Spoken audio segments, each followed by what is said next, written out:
K-syndrome weapon scares the Nazis. Fate Benefertelli Hospital, 1934. Giovanni Borromeo was finally able to take up a position as director of the hospital that did not require him to be a member of the fascist party. At Fate Benefertelli Hospital, a Catholic hospital located on Tiberina Island in the center of Rome. Father Maurizio Bialek, the person who hired him, asked him to help renovate the hospital, which had been in progress since 1922. They transformed the building from an old medical center into a hospital with modern infrastructure. The newly modernized hospital had to be supported with more medical staff. Borromeo began to recruit medical staff more freely, including those who had been excluded by the anti-Semitic laws of 1938. Marco Alamja, a physiopathologist who had mentored him, recommended his nephew, Vittorio Sacerdoti. Sacerdoti started working in 1941 at the hospital, a young doctor who lost his job at Ancona Hospital because of the law. There was another young anti-fascist psychiatrist who was imprisoned several times, Adriano Ossicini. With his record of rebellion against the fascist government, no hospital would hire him. However, due to his close relationship with the Vatican, he was able to work at the Fate Benefertelli Hospital. That's how they met. The situation gets worse. Before it became Hospital Fate Benefertelli, it was an ancient temple dedicated to the god of medicine, Asclepius, built in 1585. It was then purchased by the Hospitaller Order of St. John of the Kingdom of Italy in 1892, so the building is exempt from Italian law due to its extraterritorial status. Originally, the building was intended for the treatment and protection of the poor. This is why the hospital was named Fate Benefertelli, which means "you do well, brothers." In the Second World War, Italy was an ally of the Nazis and anti-Semitic laws were introduced in September 1938.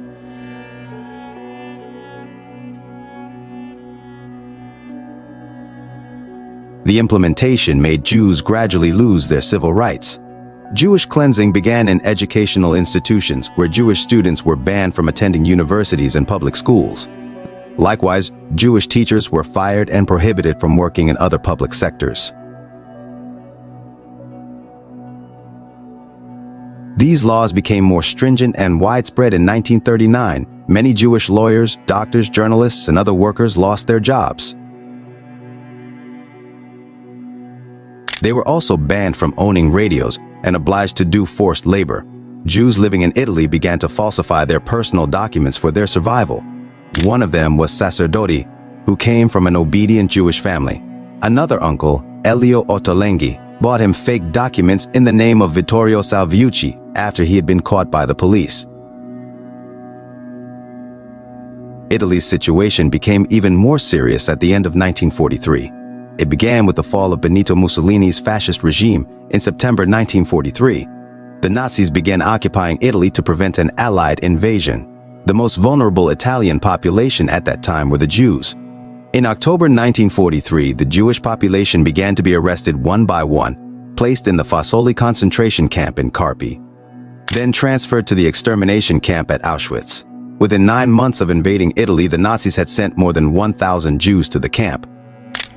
Stormtroopers urge people not to shop in Jewish stores.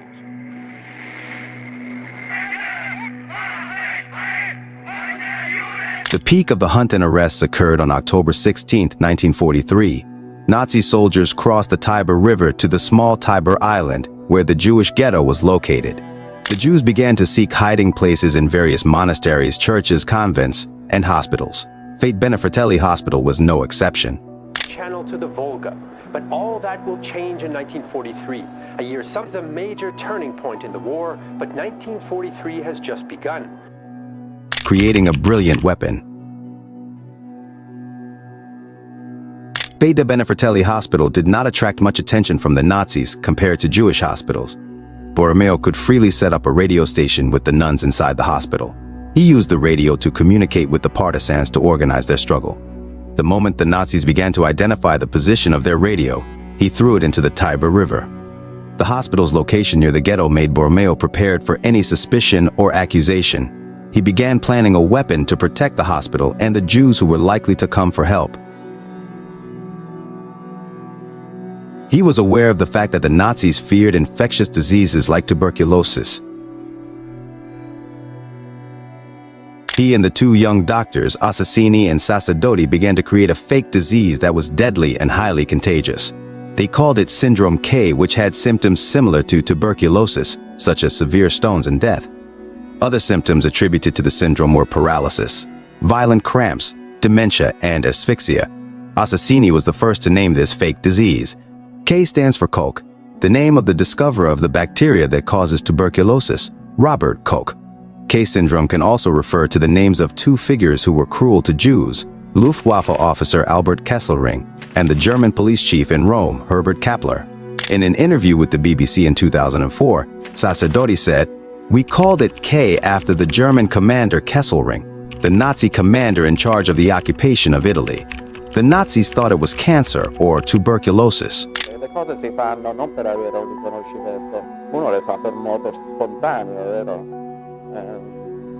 Lo dovevo fare, l'ho fatto volentieri.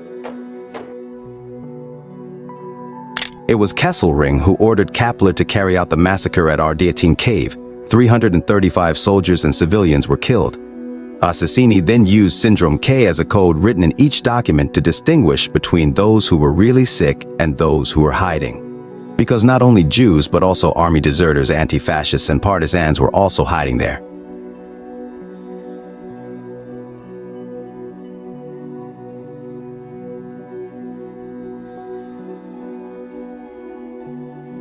People affected by Syndrome K will be put into isolation. To be more convincing, the doctors who will enter the room must wear protective robes and masks. The patients, adults, and children were asked to pretend to cough severely when the Nazis came to inspect the hospital. When they asked what illnesses they were suffering from, the doctors would explain that Syndrome K was a highly contagious neurological disease for which a cure had not yet been found and required close supervision in isolation.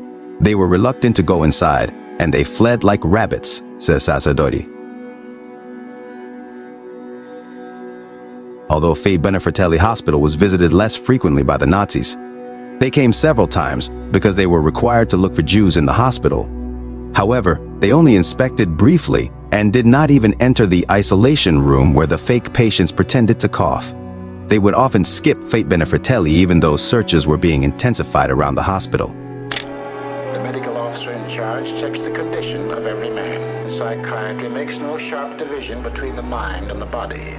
Aftermath. Until June 1945, when Rome was finally liberated by the Allies, the staff of Fate Benefertelli Hospital managed to save around 20 to 100 more refugees over the months. These included 5 members of the Almagia family, Clotilde Almagia and Gina Almagia, and relatives, Luciana Tedesco, Claudio Tedesco, Gabriela Aho. Were ruined. Those soldiers who were once pointing their machine guns at us with their helmets and uniform on were now facing defeat. It was an army. Sacerdote's cousin, Luciana Sacerdoti, who was 10 years old at the time, also survived Syndrome K. The day the Nazis came to the hospital, someone came to our room and said, "You have to cough. You have to cough a lot because they are afraid of the coughing. They don't want to catch an awful disease and they won't enter," she said. They were coming to verify whether or not there were any fake patients. So my father took them on a tour on every part of the hospital, explaining to them what was going on with certain patients. Borromeo, who died in 1961, was recognized as righteous among the nations in 2004 by Yad Vashem for his service in admitting Jewish refugees to the hospital he headed. Assassini was awarded the Jewish Savior Award, which is only given to 300 Jews who saved the lives of their brethren during the Second World War. The Allied entry into Rome was made. Fifth Army men drive through the city, past the Colosseum. We must not let our thoughts drift away from the great victories of our armies in Italy. Meanwhile, Fate Benefertelli Hospital was declared a House of Life by the Raoul Wallenberg Foundation on June 21, 2016. This recognition meant that a new global initiative aimed at preserving the memory of rescue achievements during the Holocaust. Family spoke about Syndrome K preserving his father's legacy. He raised a family and passed away at 84 in Rome. Thank you for watching. If you like the content, please support us by like, comment, and subscribe to this channel.